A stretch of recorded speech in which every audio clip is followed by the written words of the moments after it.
ہمارے مولانا بہت اچھے دوست ہیں اور صاحب علم آدمی ہے مولانا فضل الرحمان، اللہ تعالیٰ ان کو شریروں سے اور دشمنوں سے بچائے رکھے، اور اس کی سیاست کی غلطیاں، خاص کر جمعے کے قاتل اور شاعر اسلام کے قاتلوں کا جو ساتھ دینے لگے ہیں، اس بلا اور فتنے سے اللہ انہیں اور ان کی جماعت کو جلدی نجات دے۔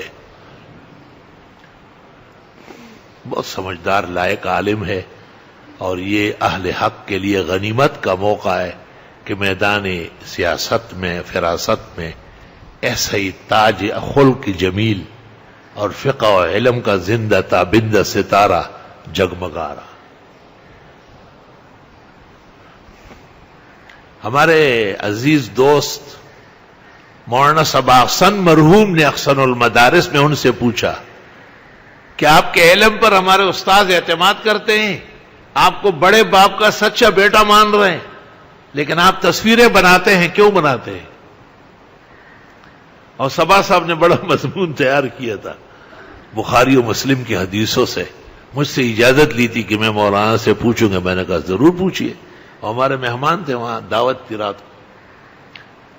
تو صباح صاحب نے اس طرح کہا کہ دیکھو جنوبی جب تک نہا نہ لے وہاں فرشتے نہیں آئیں گے، یا تصویر جہاں ہو وہاں پر فرشتے نہیں آئیں گے، زیروح کی تصویر، اور کتا جہاں ہو تو کتے کے لیے تو پیغمبر نے استثناء کیا، الا کلب صید او زرع او حرث، کھیتی باڑی کے لیے، چوکیدارے کے لیے، شکار کے لیے کتا جائز ہے۔ تو مولانا صباح احسن نے مولانا کو کہا، اللہ کرے کہ مولانا کو یاد بھی ہو، یاد تو رہتا ہے، تو مولانا یکدم لیٹے ہوئے تھے، یکدم بیٹھ گئے اور کہا کہ یہ فیصلہ مفتی صاحب کرے کہ منصوص پر تعدی جائز ہے یا نہیں۔ مطلب یہ ہے کہ تصویر میں تو کوئی استثناء احادیث میں نہیں ہے، اور قلب میں جو اسی حدیث کا ٹکڑا ہے، جزء استثناء ہے، تو کیا ایک ایسا عمل جس میں نص موجود ہو اور عرف اور زمانہ تقاضا کرے تو اس میں تعدی اور زیادت جائز ہے یا نہیں؟ میں نے کہا جائز ہے۔ صباح صاحب نے بڑی بڑی آنکھیں نکالی، مجھے دیکھو کہاں جائز ہے؟ میں نے کہا خمس من الفواسق یقتلن فی الحل والحرم، اس میں فارہ ہے چوہا، حیہ ہے سام، اور عقرب ہے بچھو، اور کیا ہے؟ یہ مردار چیزیں نا، حملہ آور، غراب ہے، کوا، حداد ہے، یہ چھیل۔ لیکن فقہاء نے قاطبتاً کہا ہے، حافظ نے فتح الباری میں، بدر العینی نے عمدہ میں، احمد قسطلانی نے ارشاد میں، اور ہندوستان کے تمام اکابر شروح نے لکھا ہے کہ اگر کوئی اور جانور بھی حملہ آور ہو تو وہ بھی اس حکم میں شامل ہو۔ میں نے صباح صاحب سے کہا مانتے ہو؟ کہا ہاں مانتا ہوں، کیونکہ اصولی عالم تھا، قاعدہ یاد آ گیا۔ مولانا بہت بشاش ہو گئے اور خوش ہو گئے۔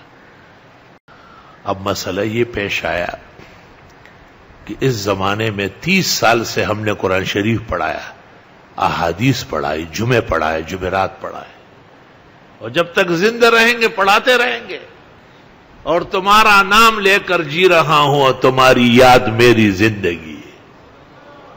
لیکن عجیب بات ہے کہ جس قدر درس دیے گئے ہیں آواز کی حیثیت سے وہ زیادہ مؤثر نہیں ہے۔ اگر آواز کے ساتھ کوئی شبیہ بھی ہو جو ہماری تحقیق اور فتوے کے مطابق ناجائز ہے، اور وہ تحریر جو آپ میں بٹی ہے اور پھر بٹے گی، اس میں بھی یہی لکھا ہے کہ صنعت اور حرفت کے تبدیل ہونے سے کسی قسم کی تصویر جائز نہیں ہے۔ تصویر جائز ہونا اور چیز ہے، اور تصویر دیکھنا اور چیز ہے۔ یہ ہم نے کیمرے نہیں لائے کہ یہاں ہمارے درس کی تصویر ہو، یہ تو ایک لائیو پیش کر رہے ہیں اور جا رہی ہے، اور لوگوں کے 95% مبارکبادی آ رہی ہے کہ ہم ایسا سمجھتے ہیں کہ ہم بھی حضرت کے درس میں بیٹھے ہوئے ہیں، اور 4-5% ان میں سے ایک ہمارا مخلص بھائی بھی ہے یہاں، وہ بھی ذرا بہت ہی سرخ سفید ہو رہا ہے۔ اور میں نے اس کو کہا کہ وقت کا تقاضا ہے اور ضرورت ہے. خدا کا شکر ہے کہ آج ایسی آیت آئی کہ جس میں کسی ناجائز اور حرام کے استعمال کو ناجائز اور حرام عنصر برقرار رکھتے ہوئے کہا ہے فلا اسمال ہے. اس وجہ سے کیونکہ رد بدعتی، رد بغیض، رد قادیانی، رد رافضی، ملاحدہ و زنادقہ پورے عالم کے ردود اس جامع درس میں شامل ہے.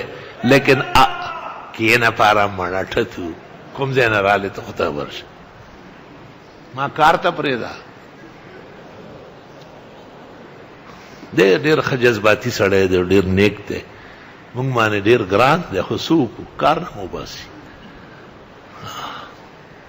لیکن یہاں وہ جو درس کے دوران درس کے ساتھ ہمارے مخلص ساتھیوں کی طرف سے پورے عالم کی ضرورت دین اور ضرورت انسانیت اور ضرورت حقانیت کو پیش نظر رکھ کر حالت اضطرار میں اس کو آگے بڑھایا جاتا ہے. میں سمجھتا ہوں کہ فلا اسم علیہ، اس میں انشاءاللہ گناہ نہیں ہوگا. ان اللہ غفور الرحیم، بے شک اللہ بخشنے والے اور رحم